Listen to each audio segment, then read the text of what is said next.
Hi, welcome to a quick tutorial on how to play Chisa, a song by Abdullah Ibrahim. It's a very beautiful song. It's also a very simple one, at least the theory behind it and the notes themselves. Now, I won't lie, it's a song that requires a lot of rhythm and it's a song that requires a lot of feeling. But these are two things you can work out afterwards. For now, I'm going to teach you just the notes and the theory behind it. You'll see it's very simple. I think the original is in E flat, at least my version is. That's E flat. E flat major is the scale we're going to use. So we're just going to play an E flat major scale going up.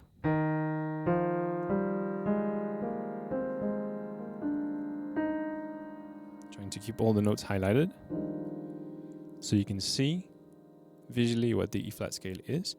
If you know the C minor scale, it's the same scale, you just start on a different position. Look, you just take those three notes at the top and put them at the bottom, and you have the C minor scale. Okay, from that, what we're going to want to do is go up with our bass line, following the steps of that scale. So I'm going to start on E flat, then go to F, G, A flat is the next step on that scale, and we have reached B flat, which is the 5th degree of the scale. That's the 5th degree, and now the 5th is so important that we're going to stay on it and play it once more. And all it wants to do is resolve back to home, back to the 1. So 1, 2, 3, 4, 5, 5 again, 1. That's the bass line. Now it has a little bit of a rhythm to it. Let me snap in my hands and play the bass at the same time.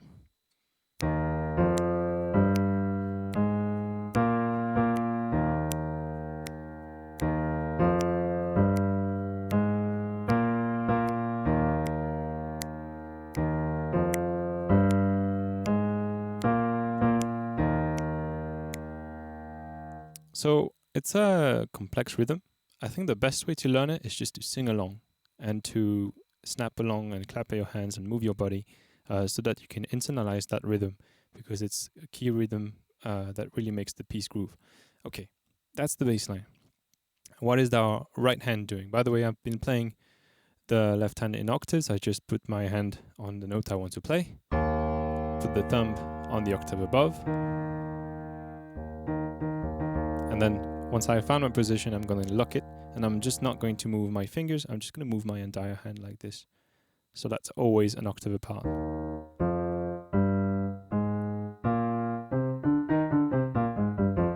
I keep doing that. I just lock my hand into this position. That's just for beauty. If you want, for starters, if you're new to piano or something, you can play just one.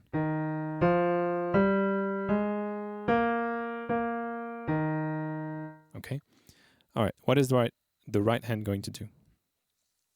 The right hand is going to do two things.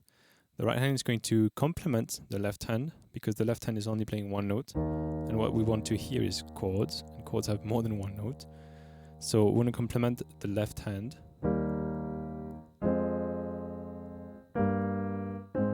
like so, and we're also going to try to work out a few more notes to make a melody. But to be honest, that melody is mostly this note, E flat.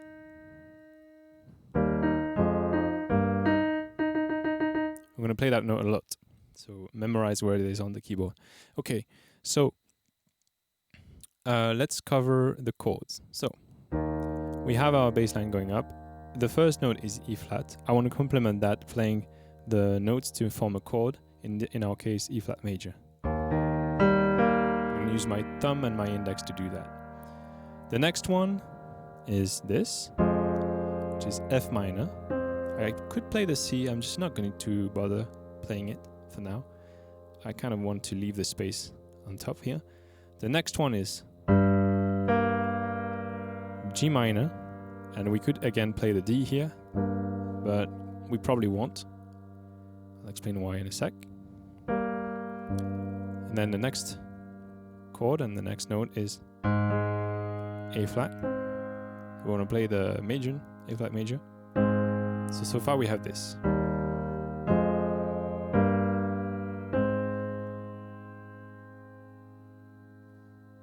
Or I could even play this.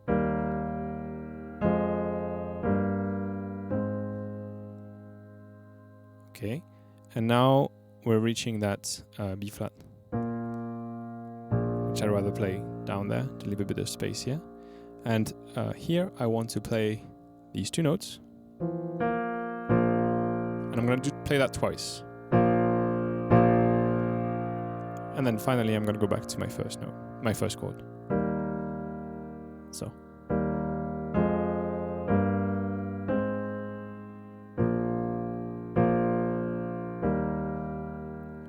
Okay, and in between those things, I'm going to add that melody.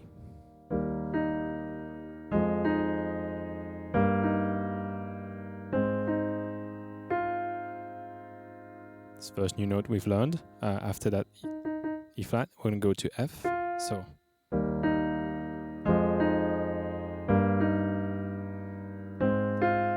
Sorry. My bad.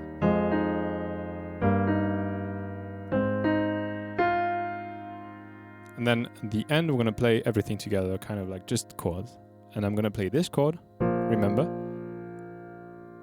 But except I'm going to add this top note. We're going back to the E flat. This is actually a suspended chord. The most basic version would be that. All I'm doing is playing it the same, but with that F on the bottom. Instead of playing it here, I'm playing it down there. And that's a suspended chord, suspended 4. And we want to resolve that suspended 4 to a major chord just by putting this pinky, instead of on the E flat, I'm going to put it back on D. So far we have this.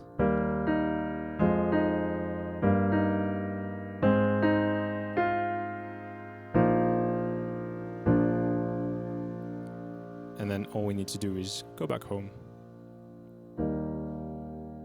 to our start. And then before starting over, because we start over and we repeat that phrase a lot of time, all I do is I just do that. G, E flat.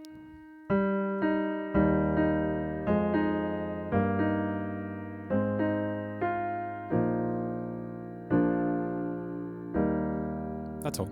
That's all I do.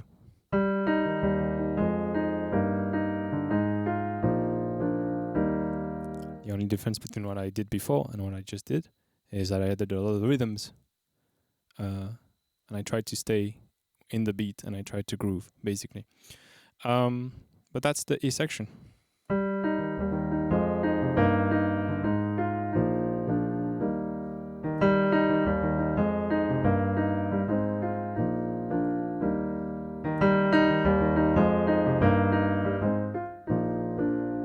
And sometimes you can do. All I'm doing is I'm doing the same thing. I'm changing the rhythm a little bit instead of going for a much lush sound. I'm taking the sustain pedal off and I'm just doing. I'm playing the same chords as before, just playing a different rhythm.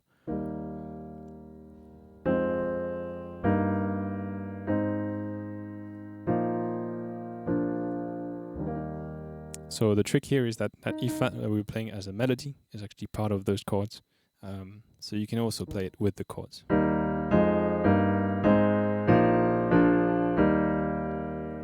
Okay, so let's bring us to the B section.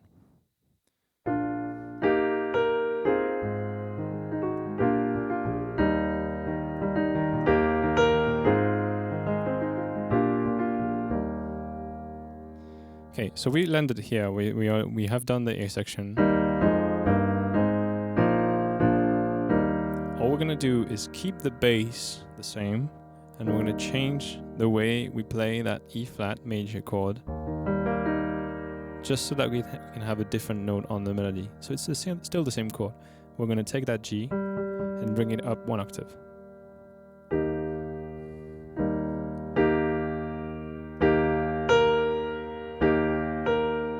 So I'm playing that E flat, I'm just playing it with the G on top, and then I'm playing in B flat as part of the melody.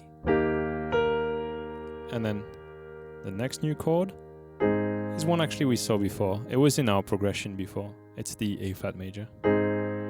Pure, simple A flat major. 2 more notes to add in quick succession.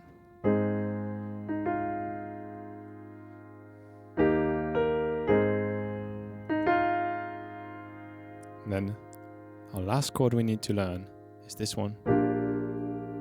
I'll admit that it's the most complex one. Shouldn't be too hard though. We can simplify it if need be. Just this. What this is none other than a B flat major, but we add this sixth. I think it's a major sixth. Yeah.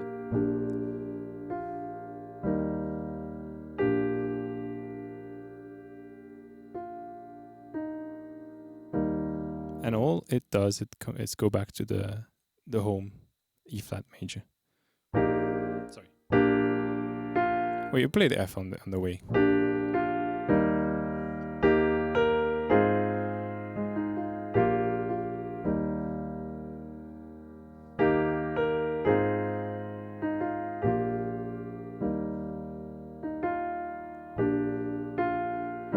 And from there we can either repeat that phrase.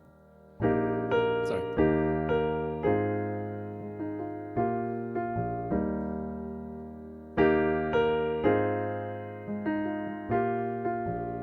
Or we can start over at the start of A.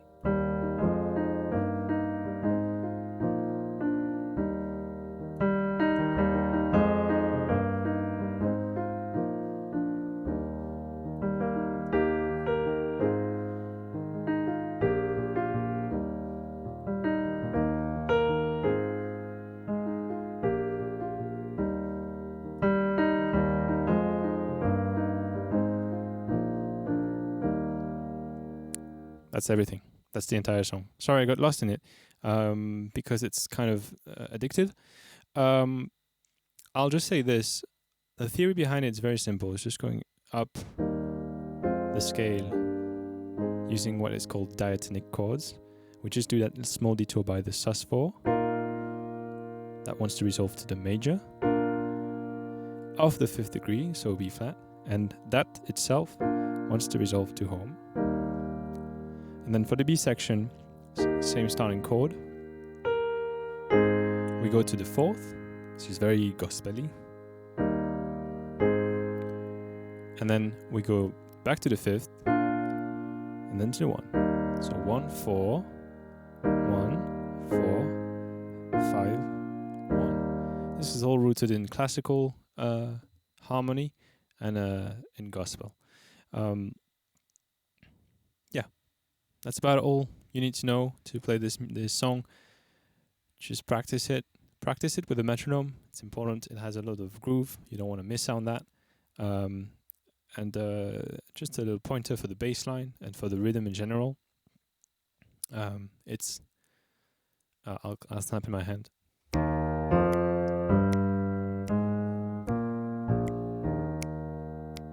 On, off, off, on, off, on. Sorry. On, off, off, on, off, on. Sorry. The last three are on, off, off. So the bass line ends slightly before the start of the next bar. On, off, off, on, off, on. I keep saying on, but that last beat, sorry, I meant to explain that this last beat is not on the bar. Let me try. I'm really tired. Let me see if I can do it for real. On, off, off, on, off, off. That's the one. On, off, off, on, off, off. Right, that's the tip.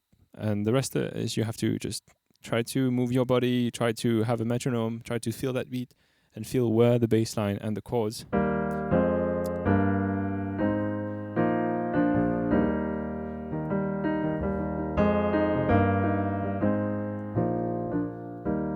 where everything lands in relation to the beat. All right. Thank you very much. Sorry I couldn't do better. A bit tired at the moment. And I hope you have fun enjoying this beautiful tune. Peace.